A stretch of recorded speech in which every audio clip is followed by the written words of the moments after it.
The palace is shaken to its core. After years of whispers, Queen Camilla has finally been caught, and this time, it's personal. In a closed-door meeting at Clarence House, Camilla reportedly lashed out at King Charles, calling him spineless, weak, and pathetic for siding with William. Witnesses say the king sat silent, visibly crushed, as staff looked on in horror. One senior aide had seen enough and filed a confidential report directly to Prince William. Within hours, the future king acted. And by the end of the week, Camilla's royal world would collapse completely. She wasn't just called out. She was erased. The unseen abuse. On September 3, 2025, during a private royal strategy session at Clarence House, what began as a routine discussion behind closed doors turned into something far darker. The room, usually occupied by advisors to the Crown and Palace operations staff, was mid-briefing when Queen Camilla launched into an unprovoked verbal attack against King Charles III. It was 10:42 a.m., and the moment has since been described as the one that changed everything. Several staff present later confirmed what they heard with chilling clarity. Camilla's voice, sharp and rising, echoed off the wood-paneled walls. "You're weak, Charles, spineless, obsessed with pleasing William like a whipped dog." A senior scheduling officer paused mid-sentence, stunned. Others looked down, pretending to take notes. But the damage had already been done. Those who knew Charles well saw it instantly.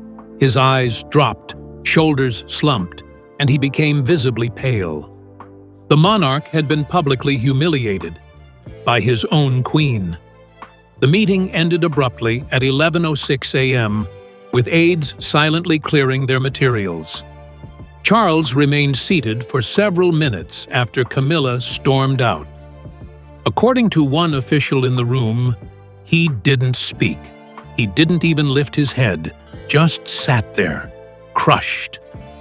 One of the most senior aides, who had been with the palace since 2001, was so disturbed by what they witnessed, they took an unprecedented step. At 1:18 p.m., a confidential report was filed directly to Prince William's private office at Kensington Palace, bypassing all intermediate channels. It wasn't the first time Camilla's temper had surfaced, but this was the first time someone dared document it. The report included a full breakdown of the incident, a list of 7 named witnesses, and time-stamped audio clips captured via internal conference recording protocols. The betrayal wasn't just personal, it was institutional. A source close to the aide said, "It wasn't just about Charles, it was about protecting the crown from rot within." By midnight, the confidential dossier had reached Prince William's eyes. It was more than an insult. It was a portrait of a broken monarch, disrespected behind palace walls by the woman meant to support him. William had tolerated Camilla out of duty, but after reading what she said to his father, his king, something inside him snapped. For William, this wasn't royal politics anymore. It was personal, and the man who had once kept the peace was about to become a force of reckoning. William reads the report. The confidential report reached Prince William's private residence at Adelaide Cottage at 11:52 p.m. on September 3, 2025. Delivered by encrypted courier and marked "Eyes Only," the file landed directly in his hands. According to insiders, William sat alone in his study until nearly 2:00 a.m., reading every word, twice. The report was detailed, blunt, and unforgiving. Camilla's words, "weak, spineless, whipped dog," had been recorded and confirmed by 7 staff witnesses. For William, this was no longer palace gossip. It was abuse. By 2:17 a.m., a palace physician was quietly called to check on William. He had reportedly vomited from stress. His senior aide later described him as ashen, shaking, and in a state of disbelief. What shocked him most wasn't the language. It was the image of his father, the 76-year-old monarch, being degraded inside his own home. "She humiliated him," William reportedly told his security head. "She broke him in front of the people meant to protect him." This wasn't the first time William had heard whispers of tension between Charles and Camilla, but it was the first time he had proof. Over the years, he had tolerated Camilla's presence for the sake of unity. During the 2023 coronation, the 2024 Commonwealth Gala, and family events involving George, Charlotte, and Louis. But now, that tolerance had reached its end. William reportedly told his closest advisor at 7:42 a.m. just hours later, "She will never speak to my father like that again, not while I live." For William, this wasn't just about his father, it was about the soul of the monarchy. The same monarchy he had spent the last 15 years modernizing alongside Catherine. He feared that if such behavior was allowed to continue unchecked, it would eat away at the foundation of the institution itself. One aide put it simply, that night, William stopped being just the heir. He became the shield. The following day, royal staff noticed a shift. William was quiet, but razor-focused. Phone calls increased. Internal meetings were locked down. Then rumors started to swirl. Camilla's outburst had been heard beyond Clarence House. Palace aides, once sworn to silence, began to talk. Not to the press, but to each other. What had once been whispered behind closed doors now moved openly through the palace halls. For the first time, the royal code of silence was breaking, and Camilla's secret legacy was unraveling in real time, the palace in panic. By September 4th, 2025, less than 24 hours after Prince William received the report, the atmosphere inside Clarence House and Buckingham Palace turned electric with fear. Staff, who had worked under Queen Camilla for years, were now quietly exchanging glances, whispering behind closed office doors. The official report had shaken the core of royal administration, but what followed was even more explosive. Senior aides began sharing similar experiences of Camilla's sharp tongue, controlling behavior and emotional manipulation, some dating as far back as 2012. For years, isolated whispers had surfaced, stories of Camilla belittling staff behind the scenes, demanding last-minute changes to royal events, and mocking decisions that favored William and Catherine. But until now, no one had dared document them. This time was different. Over the next 48 hours, 6 more testimonies were submitted, 3 from Clarence House, 2 from St. James's Palace, and 1 from Highgrove. Each told a consistent story. Camilla berated King Charles III most frequently when plans supported William or enhanced Catherine's role. One aide recounted hearing Camilla snap during a 2024 logistics briefing. "You all forget who the real queen is around here." Another staffer revealed a private comment Camilla allegedly made during preparations for the 2023 coronation gala. "Without me, he'd be nothing but a placeholder king." These weren't misunderstandings, they were patterns, and now they were on record. A longtime press officer confided to a colleague, "The moment William read that first report, it was like a switch flipped. People knew they were finally safe to speak." The code of silence was shattered. What once seemed like isolated tension was now a verified pattern of mistreatment and manipulation. Camilla, once considered the unshakable support behind the throne, was being recast as the palace's unspoken tyrant. "The truth was always there," said one senior communications advisor, "but it took one file and one furious heir to make it matter. The palace wasn't just panicking. It was bracing for a reckoning. And amid all the reports and whispered testimonies, one voice finally broke through the fog. King Charles's own. For decades, he had kept his personal life guarded, his pain hidden behind formality and diplomacy. But now, behind closed doors, he began to speak. Not to the press, not to the public, but to the one person who still had the power to act: his son. And what he confessed next would leave William reeling and ready to change the course of royal history. Charles's quiet suffering comes to light. In the early hours of September 6, 2025, King Charles III requested a private breakfast with his son at Highgrove House. It was unscheduled, unpublicized, and notably absent from the royal press log. Just the two of them, seated in the sunroom where Charles once read bedtime stories to a young William in the 1990s. But this meeting wasn't about family memories.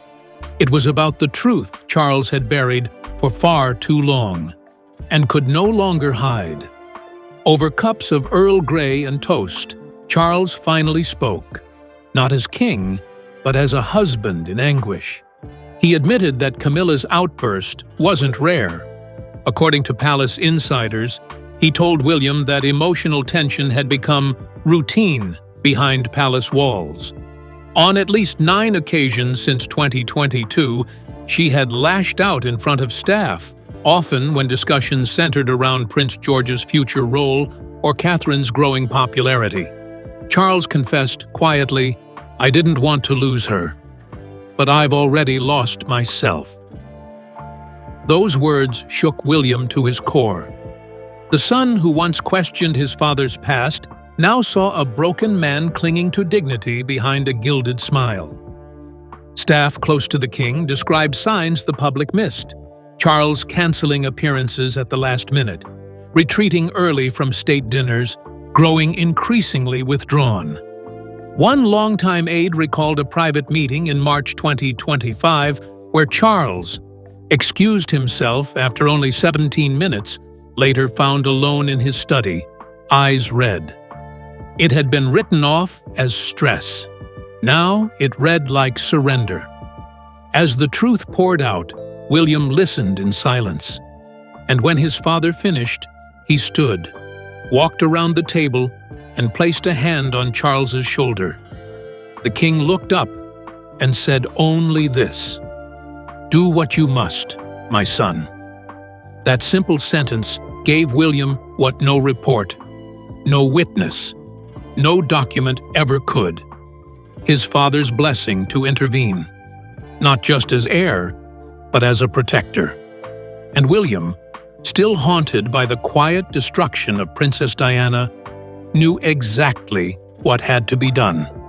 Less than 24 hours later, Prince William called an emergency session of the Crown Council, invoking his right as future monarch to advise on matters affecting the dignity of the throne. Armed with reports, testimonies, and his father's quiet permission, he came not to request, but to act. Camilla's position was no longer ceremonial. It was corrosive. And for the first time in modern history, a royal consort's power would be stripped not by scandal or divorce, but by decree. The monarchy was about to be rewritten, one signature at a time. William's formal decree. On September 7, 2025, at exactly 3:00 p.m., Prince William entered the council chamber at Buckingham Palace, flanked by 2 senior aides, a legal advisor, and the ethics officer who had processed the original misconduct report. This wasn't a symbolic gesture. It was a formal invocation of royal succession protocol, used only 4 times in the last 100 years. In attendance were 12 members of the Crown Council, including representatives from Scotland, Wales, and the Commonwealth Secretariat. William opened the session with a direct statement: "I bring forth a motion to protect the dignity of the Crown." He presented a compiled dossier containing 11 staff statements, 5 documented incidents spanning 2017 to 2025, and the handwritten note from King Charles, which read simply, "Let this restore order." For the next 74 minutes, testimonies were reviewed and legal precedent debated. Then came the vote. Unanimous. Not one member objected. Camilla's ceremonial powers were to be revoked, effective immediately. The decision was unprecedented. Though still legally queen consort by marriage, Camilla would no longer serve as a working royal. Her public-facing roles, state dinners, official tours, military ceremonies, were eliminated. Her seat beside Charles during the state opening of Parliament was reassigned to Princess Anne, and a formal letter of transfer was drafted for 26 patronages, passing them to Catherine, Sophie, Duchess of Edinburgh, and Princess Anne. William's private secretary delivered the decree to Clarence House at 6:14. Camilla refused to open the envelope. That night, palace insiders described the mood as quietly historic. One courtier who had served under 3 monarchs stated, "This wasn't revenge, it was correction." William didn't speak to the media. He didn't need to. The crown had made its choice, not by public scandal, but by royal order. A consort who once held sway over royal protocol now held no formal power. And for the first time since her 2005 marriage, Camilla was no longer at the center of the firm. But the most public shift came not through words, but through technology. By September 8th, curious royal watchers noticed subtle changes to the monarchy's official platforms. Camilla's name, title, and photos were being moved, rewritten, or quietly removed. The website was being cleansed, her digital presence downsized, her role reframed. And as each page was altered, the world could feel it happening. The undoing of a queen's reign, not with a bang, but with a quiet, calculated wipe from the record. The royal website and records wipe her clean. The morning of September 8, 2025, began like any other, until eagle-eyed royal reporters noticed something missing. On the official website of the royal family, Queen Camilla's biography page had been edited overnight. Mentions of her active duties were gone. Her title, once labeled Queen Consort, Public Representative of the Crown, now simply read Wife of King Charles III. There was no announcement, no explanation. But the edits said everything. Camilla was no longer the woman the monarchy showcased. She had become a footnote. Within 24 hours, her entire event calendar vanished. Past entries, appearances at the Royal Ascot, Commonwealth Day services, and state visits to Germany and France were either deleted or quietly archived. The Royal Engagements tab no longer displayed her initials. Instead, public appearances were reassigned under the initials CW for Catherine, Princess of Wales. Even speeches once attributed to Camilla were removed from YouTube and Royal Digital. Archives. According to a Royal Tech team member, it was a full digital wipe, intentional, precise, and irreversible. Her 26 patronages, including the National Osteoporosis Society and the Royal Society of Literature, were reassigned by the end of the week. Official letters were sent to each charity stating that the change better reflects the current alignment of royal representation. Meanwhile, public-facing roles were filled within days. Princess Anne took on military and ceremonial duties, Sophie assumed several education roles, and Catherine absorbed the health and family portfolios. The redistribution was swift and stunning. "This wasn't reshuffling," said one royal insider. "It was replacement." Even King Charles's speeches changed. At the World Environmental Forum on September 10th, he opened with a thank you to my son and daughter-in-law, and made no mention of Camilla. Media outlets, including BBC, The Guardian, and CNN, picked up on the shift immediately. One headline from The Telegraph read, "Camilla erased, the monarchy's quiet breakup." And still, no public response from Camilla.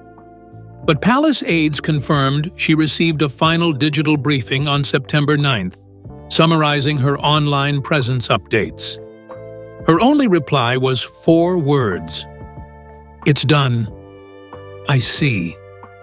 With her public identity stripped and her royal roles reassigned, Camilla disappeared behind palace walls. No sightings, no statements, no defenses, just a quiet retreat into a life she no longer controlled. But this wasn't just a digital exile. It was real. And soon, even her home, her staff, and her freedom to operate as a royal would be reduced. The woman once crowned beside a king was about to find herself locked behind the very walls she once ruled. Camilla exiled, within the palace walls. By September 11, 2025, the final stage of Camilla's royal erasure began, not on paper, but in stone. That morning, she was relocated from her main residence at Clarence House to a secluded royal property in Wiltshire, known only among insiders as Hawthorne Lodge. The building, a modest 3-bedroom estate on 112 acres, was once used to house retired royal staff. It now belonged to a woman who, just 4 months earlier, sat beside King Charles III at the Trooping the Colour. Her staff was slashed from 19 to 4. Her private protection detail was reassigned, with Scotland Yard providing only minimal surveillance through a rotating local team. Public appearances, such as the October Literacy Gala, the Royal Art Trust dinner, and a planned state visit to New Zealand, were cancelled without rescheduling. Official explanation? Rest and personal health time. But behind palace walls, no one bought it. As one aide bluntly said, she wasn't sent away, she was removed. Camilla reportedly pleaded with Charles to reverse the decision. Between September 12th and 14th, she made 4 direct calls to palace administration asking to resume her duties even in a private capacity. Each request was denied. Her emails were rerouted through King Charles's press office, stripping her of all independent communication. One staffer said the decision was final. There would be no Duchess of Cornwall role, no quiet return. It was exile, internal, total, and permanent. Her authority, once sharp and commanding, now faded into voiceless stillness. Charles remained publicly silent, but privately resigned.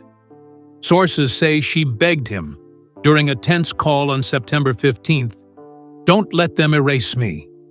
Charles's answer was calm but cold.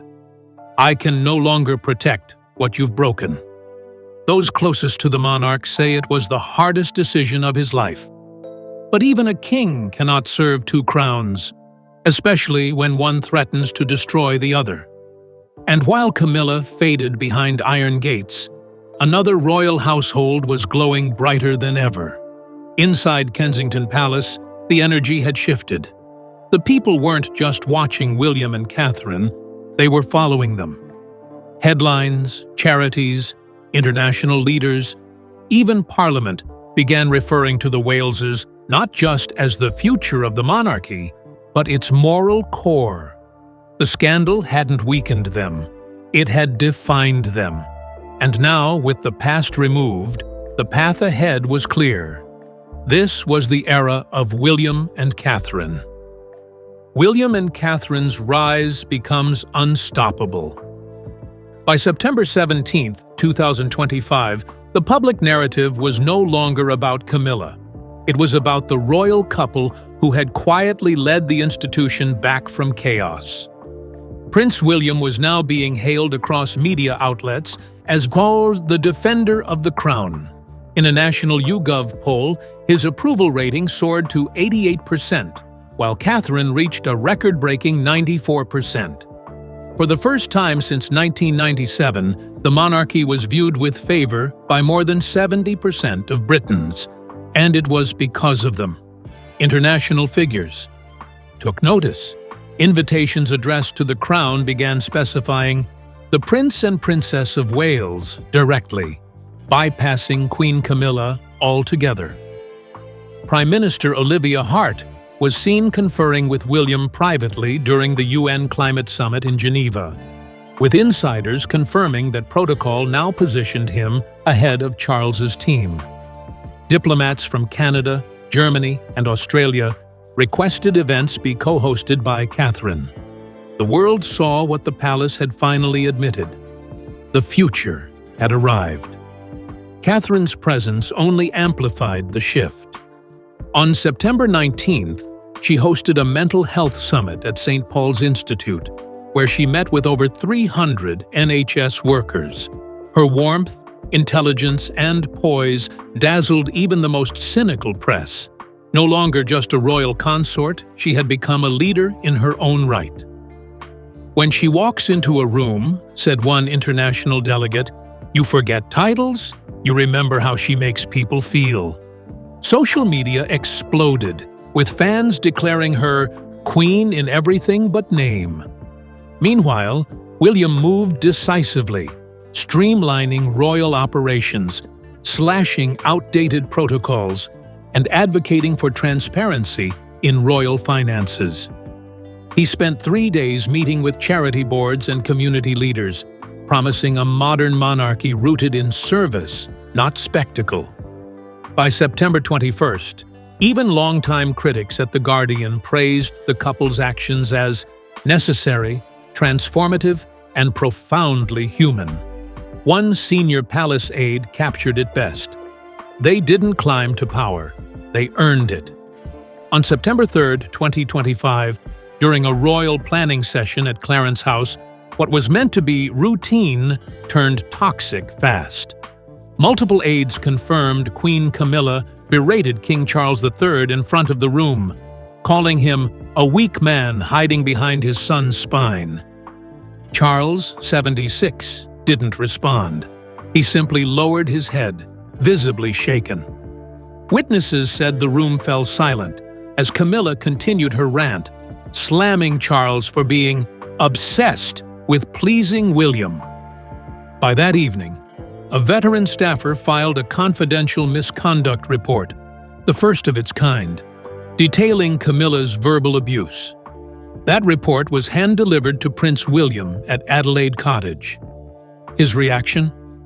Physically sick, according to insiders. He stayed up reading and rereading the testimony until 2:00 a.m. What made it worse? William had long tolerated Camilla's presence, for peace, for optics, for the crown. But to see his father, already weakened by public pressure, humiliated in his own house, was the final straw. Within 48 hours, William called an emergency session of the Crown Council, a body rarely convened. He presented 11 separate testimonies, some dating back to 2017, detailing Camilla's pattern of control, emotional manipulation, and public disrespect, mostly aimed at Charles, but also targeting Catherine and palace aides. With King Charles's handwritten note of consent, the council voted unanimously to strip Camilla of all ceremonial and public-facing royal duties.